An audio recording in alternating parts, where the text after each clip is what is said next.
31 ડિસેમ્બરની પાર્ટીમાં એક ભૂલ બિલકુલ ન કરતા, નહીતર આખી પાર્ટી બગડી શકે છે. અવારનવાર લોકો પાર્ટી દરમિયાન મોડી રાત્રે નાસ્તો અને જમવાનું ઓનલાઈન ઓર્ડર કરતા હોય છે, પરંતુ આ વખતે મુશ્કેલી આવવાની પૂરેપૂરી શક્યતા છે.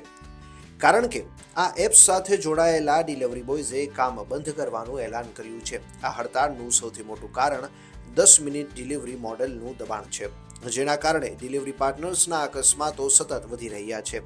ડિલિવરી બોયઝની માંગ છે કે આ જોખમી ફાસ્ટ ડિલિવરી મોડેલ બંધ કરવામાં આવે. આ ઉપરાંત વધતી મોંઘવારીમાં ઘટતી કમાણી, અચાનક બ્લોક થઈ જતી આઈડી અને સુરક્ષાના અભાવથી ડિલિવરી બોયઝ કંટાળી ગયા છે.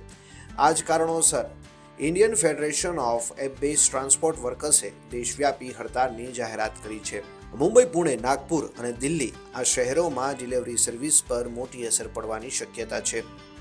આ હડતાળની પહેલી અસર 25 ડિસેમ્બરે ગુરુગ્રામમાં જોવા મળી, જ્યાં 50%થી વધુ ઓર્ડર્સ મોડા પડ્યા અને ઘણા લોકોની ક્રિસમસ પાર્ટીનો મૂડ બગડી ગયો. તેથી અત્યારે જ આ રીલ ગ્રુપમાં શેર કરો અને તમારા મિત્રોને પહેલેથી જ એલર્ટ કરી દો.